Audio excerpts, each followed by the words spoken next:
다음에 볼까요? 이건 28번은 슬쩍 한번 넘어가면 연구에서 연구자가 원인이라고 생각하는 것은 무슨 변인? 독립 변인이고 그거에 원인이 영향을 받는 변인이 뭐다? 종속 변인이다. 이것을 했으니까 이제 그냥 넘어갈게요. 표집에 관해서 볼 수 있게 해볼게요. 표집에 관해서. 표집에 관해서 일단 33번 한번 보겠습니다. 표집을 보시면 유층 표집에 대한 설명 옳은 것은 그랬어요. 우리 표집은 크게 확률적 표집과 확률이냐 아니면은 확률 대 비확률 이렇게 나눌 수가 있겠죠. 확률적 표집이냐 비확률적 표집이냐 이렇게 큰 덩치로 이렇게 구분해 볼 수가 있고요. 확률적 표집이 어떤 거예요? 심플 랜덤 샘플링, 단순 무선 표집이고요.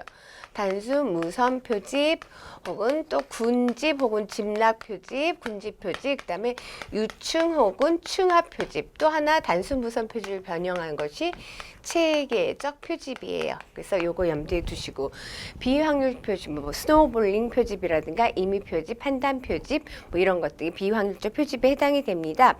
근데 33번 문항은 다음 중 유층 표집에 대한 설명으로 옳은 것을 찾는 것입니다.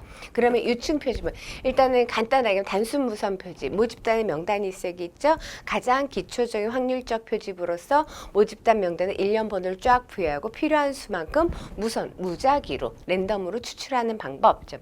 군집 표집, 하위 집단 간의 동질적으로 그리고 하위 집단 내 이질적으로 구성된 집단에서 개개의 단위를 표집하는 것이 아니라 선택된 집단의 사례수를 한꺼번에 그래서 집락 표집을 표집하는 방법. 유층 표집은 하위 집단 간의 성질이 다른 이질적으로 구성되고 하위 집단이 동질적으로 되어 있을 때 그렇게 구분한 다음에 그 다음에 단순 무선하거나 군집 표집하는 방법이 유층 표집, 층화 표집입니다. 체계적 표집은 처음 한 번만 랜덤으로 추출하고 그 다음에 규칙성에 의해서 표집하는 방법이 체계적 표집입니다.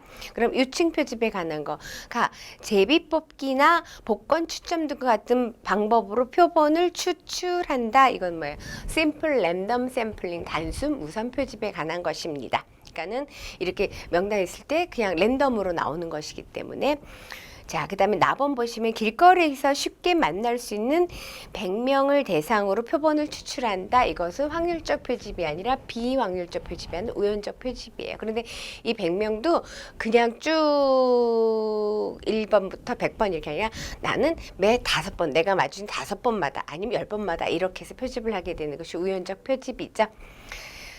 그러니까 그거는 확률적 표집이 아니고 비확률적 표집 중에서 우연적 표집입니다. 그 다음에 답은 보시면 연구자의 주관적 판단으로 모집단을 대상으로 모집단을 대표한다고 생각되는 표본을 추출하는 것이 판단 표집이죠. 판단 표집. 그것도 비확률적 표집에 해당이 돼요. 그러니까는 소비자 물가 지수를 조사할 때는 품목이 너무 많아요. 누구를 더 어떻게 해야 돼요? 뭐 어떤 제품을. 그러니까 연구자가 적절하게 이제 판단을 해갖고 하는데 전문가가 판단을 해야겠죠. 그래서 판단 표집입니다. 그러니까 가는 단순 무선, 나는 우연적, 다는 판단 표시. 그러면 라는 보면 무작위로 표본 단위를 추출하는 과정에서 2가지 이상의 변수를 사용하게 되는 것이 어떻다? 유층 표집에 관한 설명으로 적절한 설명이 될 것입니다. 유층 표집이라는 것은 선생님들 이제 나누고 하위 집단 간 종교 연구에 관해서 얘기를 했어요. 종교 연구할 때 하위 집단 간의 성질은 다르게 그리고 하위 집단 내는 동질적으로 구성이 되어 있을 때 그렇게 나눈 다음에 그 다음에 어떻게 해요? 그 다음에 다시 거기서 연구 주제에 따라 단순 무선하거나 체계적 표집할 수도 있어요. 군집 표집하는 것이 유층 표집이에요. 유층 표집, 층화 표집이라고도 합니다. 그래서 전집의 특성을 사전에 고려하기 때문에 대표성을 좀 띌 수가 있는 것이고요.